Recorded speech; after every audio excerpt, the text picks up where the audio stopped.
नमस्कार। आज हम पूर्वी अफगानिस्तान में जो एक बहुत ही शक्तिशाली और विनाशकारी भूकंप आया है हाल ही में, उस पर थोड़ी गहराई से नजर डाल रहे हैं। जी। ये घटना रविवार 31 अगस्त 2025 की देर रात हुई और इसने बड़े पैमाने पर तबाही मचाई है। हमारे पास एक रिपोर्ट का सारांश है जिसका शीर्षक है अफगानिस्तान भूकंप, जीवन और विनाश का मंजर। जी। तो आज हम इसी के जरिए इस पूरी आपदा को समझने की कोशिश करेंगे। ठीक है।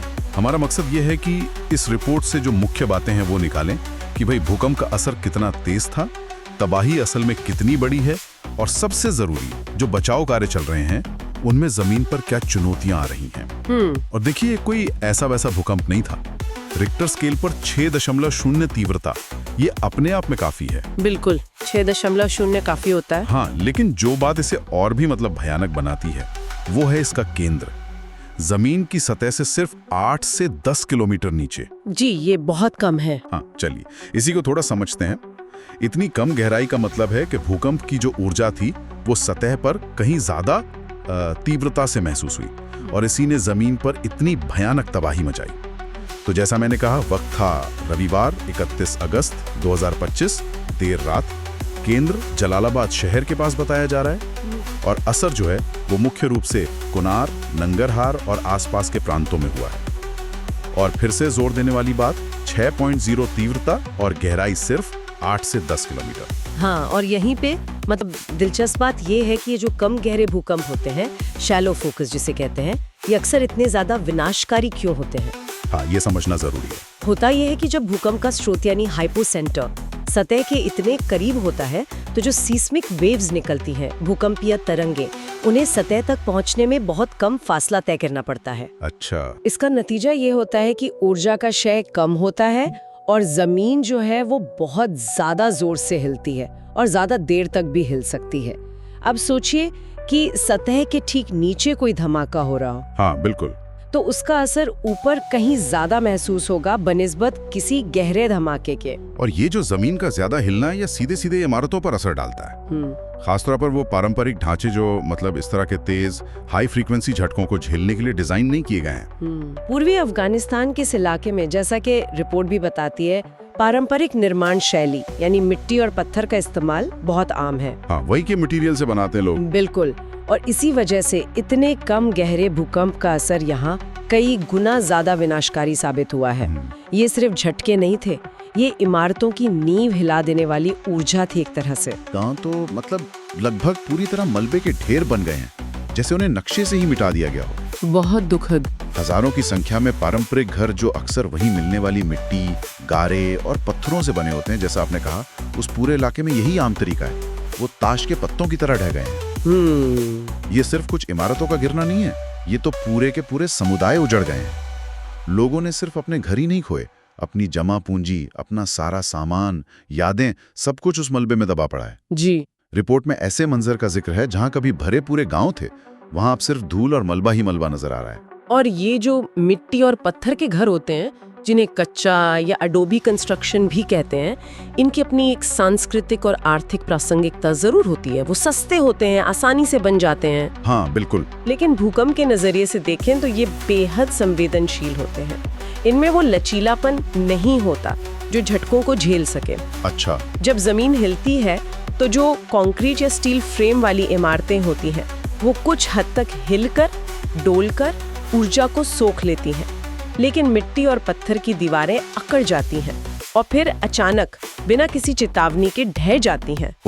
और जो बनाने का तरीका है वो भी बहुत मायने रखता है।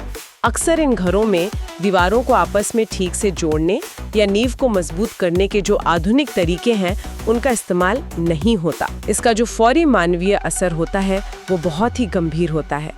पहली बात तो ये कि भारी जानमाल का नुकसान होता है, क्योंकि अक्सर भूकंप रात में आते हैं जब लोग घरों के अंदर सो रहे होते हैं। हाँ, ये भी एक बड़ा फैक्टर है। बिल्कुल। फिर जो बच जाते हैं वो अचानक बेघर हो जाते हैं, खुले आसमान के नीचे, न रहने की जगह, न खाने पीने का सामान, न ठंड या बारिश से बचने का कोई साधन। सब कुछ खत्म। हाँ, आजीविका चली जाती है, जानवर मर जाते हैं। ये सिर्फ एक भौतिक तबाही नहीं है, ये एक सामाजिक और मनोवैज्ञानिक आपदा भी है जिससे उबरने में सालों लग जाते हैं। और इसी भयानक मंजर के बीच जो हताहतों की संख्या की खबरें आ रही हैं वो बेहद चिंताजनक हैं। और यहाँ पर स्थिति थोड़ी और पेचीदा हो जाती है, क्योंकि अलग अलग सोर्स से जो आंकड़े मिल रहे हैं उनमें काफी फर्क दिख रहा है। ये शायद जमीनी हकीकत की जो जटिलता है और जानकारी जुटाने में जो मुश्किलें आ रही हैं उसी को दिखाता है। हो सकता है। रिपोर्ट के अनुसार तालिबान का जो आंतरिक मंत्रालय है उसने कम से कम 622 लोगों की मौत और 1500 से ज्यादा लोगों के घायल होने की पुष्टि की है। ये उनका आंकड़ा है जी। लेकिन वहीं दूसरी तरफ कुछ और एजेंसियां हैं, न्यूज सोर्सेज हैं, वो इससे कहीं ज्यादा बड़े आंकड़े बता रहे हैं। कुछ रिपोर्ट्स में मरने वालों की संख्या 800 के पार बताई जा रही है। ओह, काफी ज्यादा। हाँ, और घायलों की संख्या 2500 या उससे भी ज्यादा हो सकती है। एक सोर्स का जिक्र है रिपोर्ट में, आज तक उन्होंने 812 से ज्यादा मौतें और करीब 2800 घायलों का आंकड़ा दिया है। बाप रे। और सबसे दुखद बात यह है कि ये सब शुरुआती आंकड़े हैं। जैसे जैसे बचावकर्मी मलबे में और अंदर जा रहे हैं, ये संख्या और बढ़ने का डर है।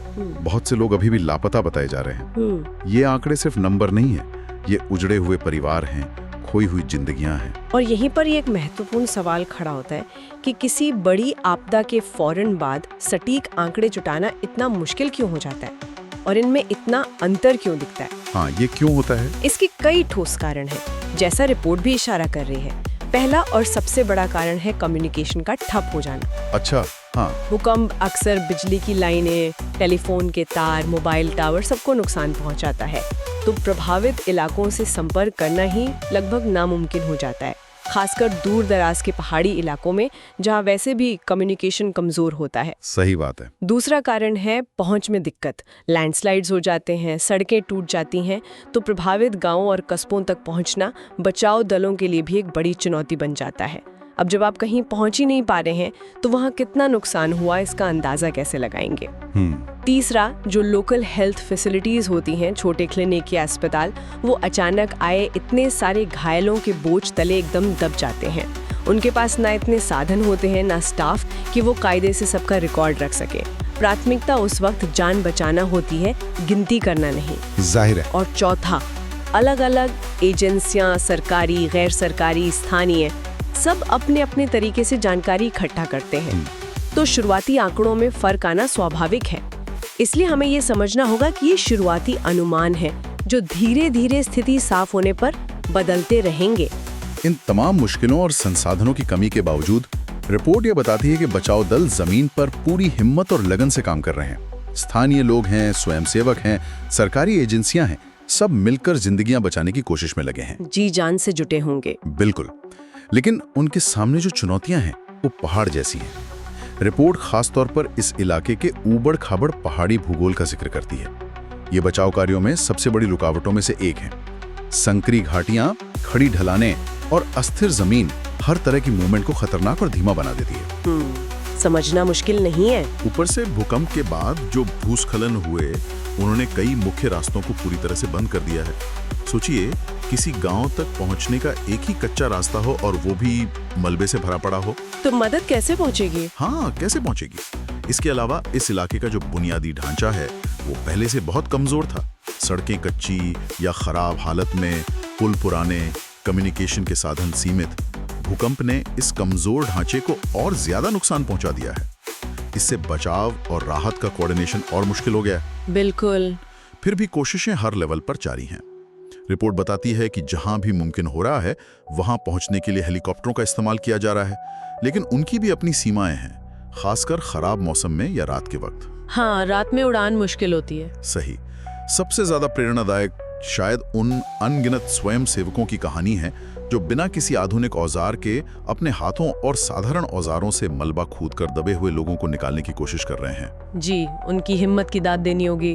बिल्कुल। चिकित्सा कर्मी भी मुश्किल रास्तों से होते हुए प्रभावित इलाकों तक पहुंचने की कोशिश कर रहे हैं। स्थानीय अधिकारी भी जो सीमित साधन है उनसे कोऑर्डिनेशन बनाने की पूरी कोशिश कर रहे हैं। लेकिन सबसे बड़ी चिंता और डर यही बना हुआ है कि अभी भी न जाने कितने लोग मलबे के नीचे फंसे हो सकते हैं, और हर गुजरता पल उनके बचने की उम्मीद को कम कर रहा है। और अगर हम इसे थोड़ा बड़ी तस्वीर में देखें तो ये जो चुनौतियां हैं, ये सिर्फ लॉजिस्टिक्स की समस्या नहीं रह जाती, ये सीधे तौर पर जीवन और मृत्यु का सवाल बन जाती हैं। हाँ। ऊबड़ खाबड़ इलाका, और बंद रास्ते ये सिर्फ लोगों और हल्की राहत सामग्री को पहुंचाने से नहीं रोकते, बल्कि ये भारी मशीनरी जैसे एक्सकेवेटर या बुलडोजर के इस्तेमाल को भी लगभग नामुमकिन बना देते हैं। अच्छा, हाँ, ये तो सोचा ही नहीं। और इतने बड़े पैमाने पर जब मलबा गिरा हो तो उसे तेजी से हटाने के लिए इन मशीनों की सख्त जरूरत होती है। इनके बिना बचाव का काम बहुत धीमा और मुश्किल हो जाता है, कीमती समय बर्बाद होता है। सही। इसका नतीजा ये होता है कि शुरुआती सबसे अहम घंटों और दिनों में जो रिस्पॉन्स है वो काफी हद तक स्थानीय स्वयंसेवकों और समुदाय की अपनी क्षमता पर निर्भर करता है। उनकी बहादुरी, उनका जज्बा सब काबिले तारीफ है, लेकिन उनके पास ना तो खास ट्रेनिंग होती है, न ही भारी मलबा हटाने या अस्थिर इमारतों में काम करने के लिए जरूरी उपकरण और सेफ्टी गियर। खासकर जब तबाही इतने बड़े पैमाने पर हो तो स्थानीय क्षमताएं जल्दी ही जवाब दी जाती हैं। इसके अलावा जैसा कि रिपोर्ट में अस्पतालों के क्षमता से ज्यादा भर जाने का जिक्र है, ये बचाव की पूरी चेन में एक और गंभीर रुकावट पैदा करता है। हाँ, बिल्कुल। अगर आप किसी को मलबे से जिंदा निकाल भी लेते हैं तो उसे फौरन और विशेषज्ञ चिकित्सा देखभाल की जरूरत होती है, लेकिन जब नजदीकी अस्पताल खुद ही क्षतिग्रस्त हों या पहले से ही घायलों से भरे हों या उनके पास पर्याप्त डॉक्टर, दवाएं और ऑपरेटिंग रूम ना हो तो फिर मुश्किल है। तो बचाए गए लोगों की जान बचाना भी एक बहुत बड़ी चुनौती बन जाता है। ये पूरी आपदा प्रतिक्रिया प्रणाली पर एक जबरदस्त दबाव डालता है। हाँ, ये स्थिति वाकई गंभीर है। रिपोर्ट में अस्पतालों की जो हालत बताई गई है वो यही है कि वो अपनी क्षमता से कई गुना ज्यादा मरीजों को संभालने की कोशिश कर रहे हैं। गलियारों में फर्श पर मरीजों का इलाज चल रहा है। बहुत मुश्किल हालात होंगे। इस बीच अच्छी खबर यह है कि अंतर्राष्ट्रीय सहायता भी अब धीरे धीरे पहुंचनी शुरू हो गई है। कुछ देशों और अंतर्राष्ट्रीय संगठनों ने मदद भेजने का ऐलान किया है और कुछ शुरुआती खेप पहुंच भी रही है। ये अच्छी बात है, लेकिन ये प्रक्रिया भी बहुत शुरुआती दौर में है और इसे जमीन पर वास्तविक और बड़ा असर डालने में यकीनन समय लगेगा। फौरी जरूरतें बहुत ज्यादा हैं। लोगों को तुरंत छत चाहिए, खाना, साफ पानी, दवाएं, गर्म कपड़े। जी, और ये सब तुरंत चाहिए होता है। हाँ। अंतर्राष्ट्रीय सहायता का पहुंचना बेशक बहुत महत्वपूर्ण है, खासकर मीडियम और लॉन्ग टर्म के जो पुनर्वास और पुनर्निर्माण के काम होते हैं उनके लिए। तकनीकी विशेषज्ञता है, विशेष उपकरण है, वित्तीय संसाधन है, इनको जुटाने में अंतर्राष्ट्रीय समुदाय की भूमिका बहुत अहम होती है। लेकिन जैसा आपने कहा, इसके जमीन पर प्रभावी होने में हमेशा एक समय लगता है जिसे टाइम लैग कहते हैं। टाइम लैग, हाँ। योजना बनाने, संसाधन जुटाने, फिर उन्हें ट्रांसपोर्ट करने और फिर उससे प्रभावित इलाके तक, खासकर मुश्किल इलाकों तक पहुंचाने में कई दिन या हफ्ते भी लग सकते हैं। इसलिए आपदा के फौरन बाद के जो महत्वपूर्ण 72 घंटे या पहला हफ्ता होता है, उसका पूरा बोझ मतलब अनिवार्य रूप से स्थानीय संसाधनों पर, पड़ोसी जिलों या प्रांतों की स्वास्थ्य सुविधाओं पर और सबसे बढ़कर प्रभावित समुदाय के अपने लोगों और स्वयं सेवकों पर ही पड़ता है। सही। प्रबंधन की क्षमता होना कितना जरूरी है। तो इस सब का क्या मतलब निकलता है? हमने आज इस रिपोर्ट के आधार पर देखा कि कैसे एक शक्तिशाली और खास तौर पर कम गहरे भूकंप ने पूर्वी अफगानिस्तान के एक ऐसे इलाके में भयंकर तबाही मचाई है जो भौगोलिक रूप से दुर्गम है, जहां निर्माण का तरीका कमजोर है और जो पहले से ही कई तरह की चुनौतियों से जूझ रहा है। जो बचाव कार्य चल रहे हैं वो बेहद कठिन परिस्थितियों में चल रहे हैं।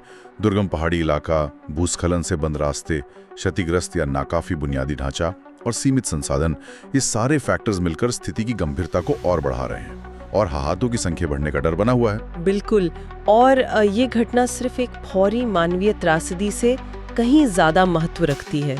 ये कई गहरी सच्चाइयों को उजागर करती है।